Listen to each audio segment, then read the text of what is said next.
Recently, along with my colleague Mary Gamba over on our sister series, Lessons in Leadership, we spoke to a gentleman by the name of Matt Eventoff, who's with the Princeton Public Speaking and Oratory Project, talking about his book, Speak Fearlessly, all about tips and tools to become a more confident public communicator. It never goes out of style. Public speaking is always seen by folks as scary. How can I get up there and speak confidently? Well, Matt talks about that, and that's why we wanted to share that message with you. Matt Eventoff, Princeton Public Speaking and Oratory Project. Good to see you, Matt. Wonderful to see you. Thank you so much, Steve. Thank you so much, Mary. Hey, listen, Matt, talk to us about what is the Oratory Project? The Oratory Project is an interesting collaboration that I have with a former student at Princeton University who now runs an amazing organization down in South Texas called the College Scholarship Leadership Access Program, run by Thomas Garcia. He was a student at Princeton where I served as the resource at Princeton University for their public speaking program called Speak with Style, which was student-run organization. And I was a resource there for 10 years. Thomas and I really hit it off. And the idea was when COVID first hit to bring resources to children in underserved communities to help them find their voices and offer those resources for free. Mary, does that sound familiar? Oh, it does. And it sounds so near and dear to our heart, for sure. For 22 years, we ran a program called Stand and Deliver as leadership and communication tools for inner city youth, disproportionately young men and women in Newark. Mary ran that program. I was honored to found it, and we did for a lot of years. Now the Board of Education is running it through the schools.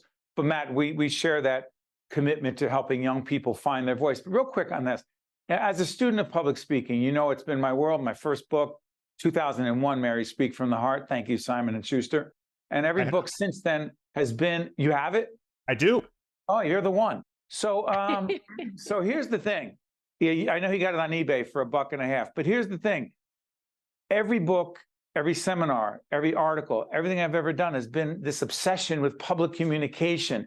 That's for me. Where does yours come from? It's interesting. My story, my journey in communication actually started when I was 11 years old. I was a young man. I was a little bit different than other kids. And I used to ride my bicycle through my neighborhood. I grew up in Toms River, and I used to ride my bicycle through my neighborhood and other neighborhoods listening to, anyone on this show still remembers, a Walkman, traditional Walkman with a cassette tape. And I received a cassette tape of Iron Maiden's first live album, Live After Death. And at the beginning of that album was Winston Churchill giving one of his most famous addresses of all time, "We shall fight on the beaches."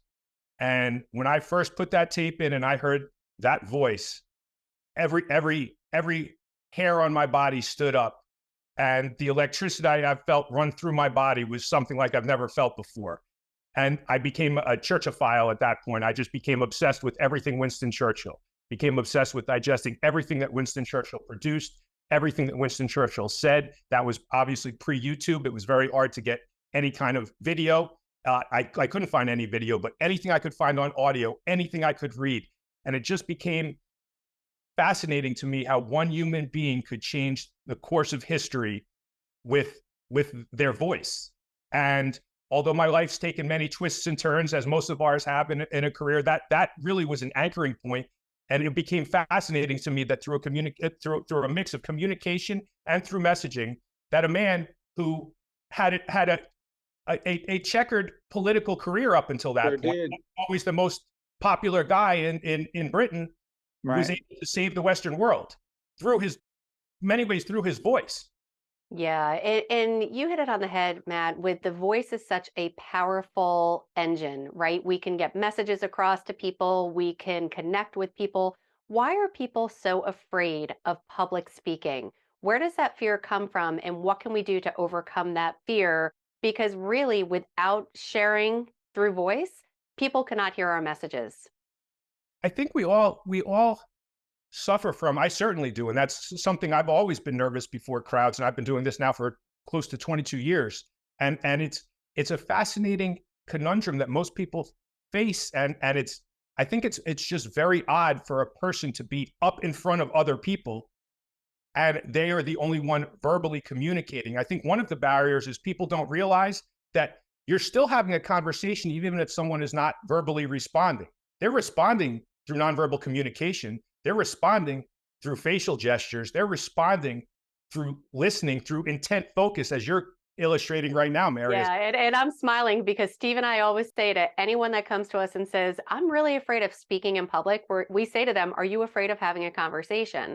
And if you change your mindset and see that as a conversation as compared to a presentation, which takes us back to like the 3rd and 4th grade when you had to stand up and you're fumbling with your notes and papers. So if you see it as a conversation, that's why I was using my body language to say, yes, that is definitely it. What most people don't realize is when Dr. Martin Luther King gave his I Have a Dream speech, he had given portions of that speech at different times in churches throughout the South for quite a while. Not that speech, but peace. It wasn't that he just woke up one day and gave a speech. He spoke all the time. Winston Churchill spoke all the time and practiced all the time. There are tomes written about the preparation and practice that Winston Churchill put in to be able to communicate the way that he did. Malcolm X, the same thing. John F. Kennedy, the same thing. If you look at any great leader who communicates well, they don't just wake up and communicate effectively. It's an art as anything else. And I think that's the other, to something both you and Mary said earlier, I think that's something else that's really a barrier for people is they don't understand that I am not a believer. I believe, obviously, there are some people who are born great at different disciplines, and they are the anomaly, and they are one of 1,000 or one of 1,000,000 or whatever that number might be. But hold on, but Matt, they don't get better by just being that. They get better. That's like saying Michael Jordan was born with extraordinary skills. Yeah, and he practiced constantly. So you may be born with it, but to improve and get better, it just doesn't happen automatically. Go ahead. And Michael Jordan's a great example, right? I believe, and my facts might be wrong here, but Michael Jordan was left off of either his he went out for varsity as a sophomore and was cut. So I think in high school. That to me is, and really the impetus behind Speechless and Speak with Style books is that you might be born in different circumstances than somebody else, but everybody has a voice. Everybody has a voice. And if you can learn how to hone that voice, utilize that voice, and articulate, you will have a leg up in whatever it is you choose to do, no matter what your circumstances are. Hey, Matt, thank you for joining us, my friend. We appreciate it. Thank you so much, Steve. Thank you so much, Mary. You got it. We'll be right back after this. One-on-One with Steve Adubato is a production of the Caucus Educational Corporation, celebrating 30 years in public broadcasting. Funding has been provided by the Russell Berry Foundation, Making a Difference, PSEG Foundation, Kane University, Hackensack Meridian Health, the Fidelco Group, NJM Insurance Group, Valley Bank, New Jersey's Clean Energy Program, and by Robert Wood Johnson Foundation. Promotional support provided by NorthJersey.com and Local IQ, and by BestOfNJ.com. Life is full of changes. At Hackensack Meridian Medical Group, we're ready for them. If you have a cold or chronic illness, our 5-star doctors can treat any ailment. Whether you're starting recess or retirement, we're prepared with pediatric and adult specialists.